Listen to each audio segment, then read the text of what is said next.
Alrighty, everyone. We last left off talking about the volume of prisms and cylinders, and that formula was volume equals base times height, where B was area of the base. And remember, the bases were the two parallel congruent faces. For a cylinder, it was the two circles. For a prism, the two bases could be a triangle, could be a rectangle, could be a square. You saw plenty of examples, and you know all those formulas for the area of those shapes, right? We spent some previous units on it. Actually, unit 12, we were finding unit 10, we were finding area and perimeter of all those shapes. So you should have those formulas handy, okay? Let's continue with the volume of pyramids and cones. And they're pretty related here. The volume of a pyramid is related to the volume of a prism with the same base and the height, but just with one slight difference.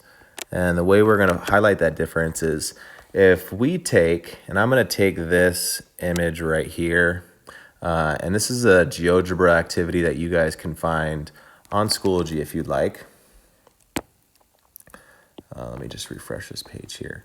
Where we're going to take a cube and we're just going to, from one vertex, that top right corner, we're going to trisect this cube into 3 pyramids. And look what happens when we pull them apart. We pull apart all 3 of these pyramids, and all 3 of them have the same base, right? We put them back together. They all have the same base because this was a cube.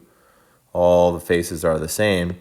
And when we rotate them, you can see that they all have the same height as well. So that's where our formula for the volume of a pyramid comes from. It's very similar to the formula for the volume of a prism, which is why I started by listing the volume of a pyramid right here, where B is area of the base, H is still your height. But now if a pyramid is just, as you can see here, a cube being trisected, a pyramid is a third of a prism, then our formula for the volume of a pyramid is going to be 1/3 times the area of the base times the height. And that's the only difference, is it's a third of a prism, so we need that 1/3 in our formula. All right? So let's try to find the volume of a couple of these pyramids, starting with letter A. Volume equals 1/3 area of the base times the height. Area of the base here this is a square base, so our base would just be 4 times 4, which is 16, and our height, our height is 6. We know that's our height because, again, height and base, they always meet at a 90-degree angle. So a height of 6. Well, we know that a third of 6 is 2, and 2 times 16 is 32. So our volume is 32 inches cubed. Alrighty. Remember, the only difference is we're adding this 1/3 into our formula because a pyramid is just a third of a prism.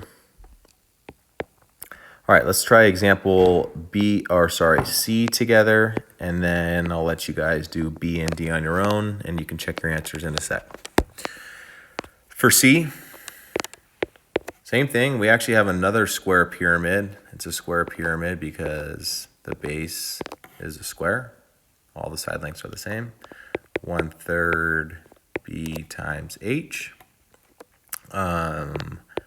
Area of the base is 12 times 12, so 144. And let's be careful here. The height is not 11.7. That height, it's perpendicular with this side length, but we actually need the height that's perpendicular with the base. So we need this height right here. And a way we can solve for that height is if we drop this height down, we are forming a right triangle with this length that's given here. So to find that height, we know that this length right here is 6 because it's half that side length. So we can say 6 squared plus H squared equals 11.7 squared. Okay, subtract that 6 squared over, we get h squared equals 100.89. So we get h equals, when we take the square root, 10 let's just do 0.5. Okay, so our height is actually 10.05 because it needs to be perpendicular with the base. Slide this over. And when we finish solving, we get a volume of 482.4 meters cubed. All right, why don't you guys try B and D on your own? For D, same formula, 1/3 base times height. This is, again, a square pyramid, so maybe you want to start there. For B, 1/3 base times height. However, this is not a square pyramid. This is a triangular pyramid. So the B, the capital B, stands for area of the base, and the area of a triangle formula is 1/2 base times height. Okay, so make sure you're plugging in the correct dimensions there. Go ahead and pause the video, work out these two, and I'll put the solutions up in a sec. For B, the base and the height of the base triangle. Oh, look, these are meeting at a 90-degree angle. So the 8 and the 6 are your base and your height for the area of the base. And then the height of the pyramid is this 12. Again, that's forming a 90-degree angle with your base, right? Remember, C over here needs to form a 90-degree angle with your base. 90-degree angle with your base for your height. So 12 is the height of the pyramid. Let's multiply this all together. We get 96 feet cubed. 96 cubic feet that fit within that triangular pyramid. And then for D, D was kind of tough. You actually needed to make a drawing here because slant height is something like this, 11.7.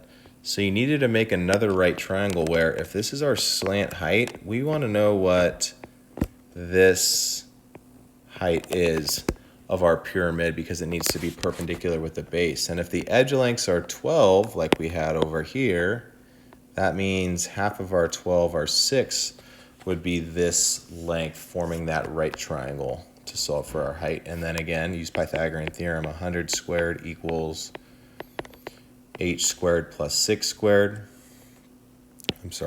10 squared. We get 100 minus 36, so 64 equals h squared. And when we take the square root, we get 8 for our height. So the formula would have been 1/3. Area of the base, again, 12 times 12, so 144 times a height of 8, 384 cubic feet for the volume of this square pyramid.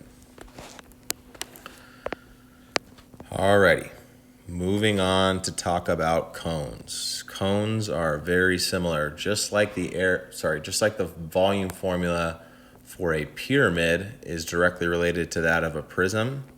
The same is true about the formula for the volume of a cone. It's directly related to the volume formula for that of a cylinder. So if you remember, a cylinder was base times height, where B was pi r squared, because the base is a circle. Well, in a cone, the base is also a circle. However, just like a pyramid is 1/3 of a prism, a cone is 1/3 of a cylinder. So B still stands for area of the base. H stands for our height. Our volume formula, just like a pyramid, it's 1/3 area of the base times the height. Okay.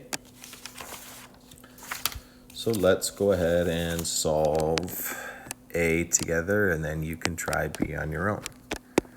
Volume equals 1/3 area of the base, so pi r squared, 7 is our radius, so pi times 7 squared, times the height. We know that 25 is the height because it's meeting at this 90-degree angle. Punch that into our calculator very carefully. You should get 1,000, and we're not leaving it in terms of pi. We're rounding to the nearest tenth. 1,282.8 cubic feet. Okay, why don't you guys pause the video, try B on your own, and I'll put the solution up. You should have gotten 1/3 pi 9 squared. Remember, the radius is 9 if the diameter is 18 times a height of 8. And this would get you 678.6 cubic meters. Okay, continuing on with examples we've done from previous lessons where we describe the effect of change on volume when we change the dimensions, and then finding the volume of composite figures, okay?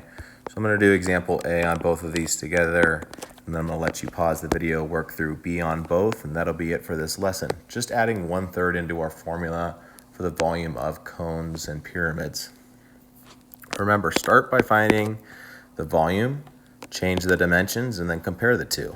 So if this is a square pyramid, 1/3 area of the base, 9 times 9, times the height, we get a volume of 405 cubic feet. Now let's take the dimensions and cut them in half. So that would mean the 15 becomes 7.5 and the 9s become 4.5. So we get volume equals 1/3 4.5 squared. I don't know that off the top of my head, so we'll use our calculator. Times 7.5. Get volume equals 50.625 cubic feet. Now just compare the two. Take your new volume, divide it by your previous volume, and you'll get the ratio that volume was changed by. Punch this into your calculator. We get 50.625 divided by 405. Let's see what that is as a fraction, as a ratio. We get 1/8. Great, so we would say volume is multiplied by 1/8. And hopefully you guys were able to guess that might be your answer, because we did problems like this on the previous lesson, 11.2, where if the dimensions all change by 1/2, remember that's 3 dimensions, the length and the width of the base and then the height. So that means that the volume is going to also change by whatever the dimensions changed cubed. 1/2 times 1/2 times 1/2 gets you 1/8, and that's the same as your answer down here. Okay. All right, let's try A together, and then you can try the next two on your own, and we will finish up there. Composite figure, I see a cube and a pyramid on top of that cube, right? So let's find the volume of both and then just add them together for a composite figure. So the volume of the cube first. For a cube, it's just each of those length, width, and height, they're all the same. So we would just say 12 cubed, which gets us 12 cubed, 1,728. And now let's find the volume of the pyramid. Remember, pyramid is 1/3 base times height, area of the base times height. Area of the base is 12 times 12, so 144. Height is 18. Let's punch this in and see what we get. 1/3 times 144 times 18, 864. The volume of the entire composite figure would be these two simple shapes added together, or simple solids, 1,728 plus 864 for a volume of 2,592 cubic centimeters. All right, why don't you guys finish up, solve letter B on both of these, and I'll put the solutions up. Pause the video and work through them. Go ahead.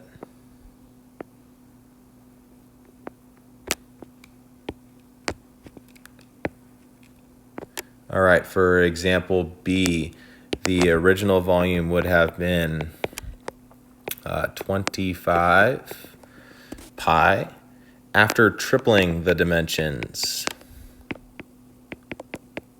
the new volume would have been 675 pi. And before we see what the ratio is, guys, remember it's whatever the dimensions change by cube. So tripling is multiplying by 3. And if I cube 3, we get 27. So your answer should have been volume is multiplied by 27. And you could also see that by just comparing your new volume to the previous volume, punching it in on your calculator. You get 27, and we would say volume is multiplied by 27. Last but not least, you should have added the two volumes of this cylinder and then the cone on top. So the volume of the cylinder would have been 8 pi, and the volume of the cone should have been 4 pi. It says round to the nearest tenth, so you need to punch this in on your calculator. Let's do 8 pi times, sorry, not times, plus 4 pi. We get 37.7 inches cubed, and we're rounding to the nearest tenth. Okay, plenty of problems just like this on the homework tonight. You have a homework quiz due on Tuesday, and make sure you've completed the 11.1 and 11.2 homework quizzes from earlier this week. If you guys have questions, I can answer them during office hours. I will see you guys there.